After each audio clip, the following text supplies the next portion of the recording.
Hi, greetings. Welcome back on January 28th, Sunday evening, and going to get started with a look at silver, the yen, and the ES, and see where those markets are headed for the week ahead. And first up is silver. Over here on the monthly, we still see all these oncomings lining up. Call that building a wall, if you remember from last week.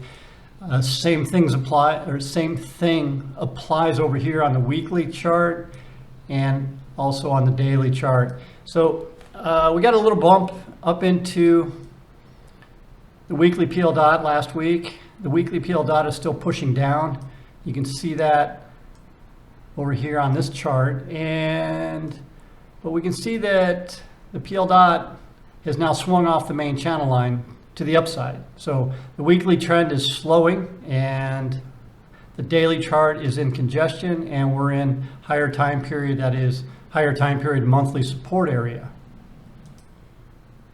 Now you can see last week that the spike area held, and it held on close, moving back inside the envelope. So that's a good indication that there's some weekly energy starting to push up and been in daily congestion. So we can see now that these center point markings are now below the daily chart.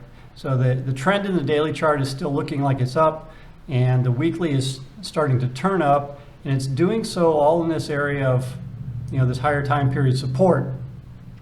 So for the week ahead, let me see if we can figure out what we expect to happen. Now the weekly low, anticipated weekly low, is down here where the weekly envelope bottom and the monthly envelope bottom coincide, and that's right in this spike area. So that's around 2250. Expect prices to hold there, and on the upside, first upside target for the week is the weekly envelope top, and then we get into monthly PL dot and quarterly PL dot resistance. So those are the next two targets on. Okay, next up is the yen, and again we're in monthly congestion, cycling from the quarterly PL dot down to quarterly envelope bottom and the monthly envelope bottom. And then on the weekly, early starting of a wall forming here. Daily you have a wall forming, and we're also locating this right here. This is next month, February's monthly envelope bottom, and because the week runs through the first of the month, it's already shifted over. And so you can see where the monthly envelope bottom support's coming in just below the two previous weeks low. And you can see the spike here. So what I'm expecting is this area to hold. Maybe get down here towards this envelope bottom, down towards the bottom edge of or bottom area of the spike. And then I expect this market's going to start to push up. And we had anticipated that this week would get a little choppy, and that's exactly what happened, and no surprise there. And what we're talking about is maybe a little bit of a poke down here to take out those previous lows and then start to move higher. And the last one up is the S&P mini contract, and that's the monthly resistance area. This weekly bar last week held within the oncoming, and this is this week's oncoming.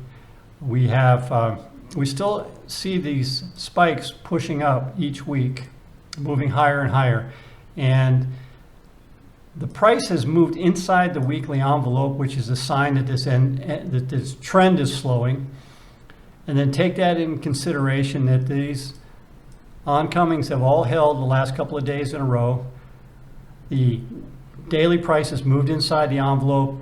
Now it's down below. It's gapped down a little bit for the evening open. It's down below the PL dot.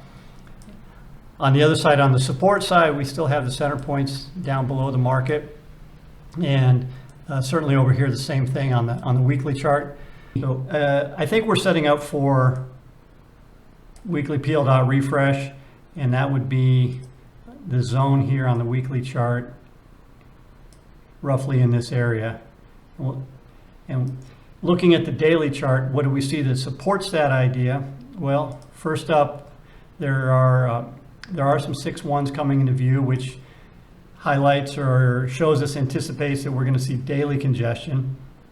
And also, the oncomings are still lined up here, and PL dots are starting to slope and turn and roll over. So there are a number of indications that say that this resistance is held, and we're going to start to push down again initially to a PL dot refresh zone, and then we'll see what happens from there. All right, that wraps things up for the Drummond forecast for January 28th. If you have any questions, please put them in the comment section below and I'll get to them. And good trading, everyone, and we'll see you again next time.